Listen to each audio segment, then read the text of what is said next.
How to fix GUNTOUCHABLES crashing on Steam. So first you want to go to your library, and then you want to right click on the game, go to properties, and then go to installed files and click verify the integrity of game files, and then wait for this to finish.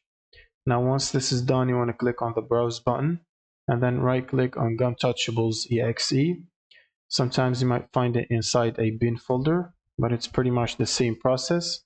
Now you want to disable full screen optimization and check run this program as administrator.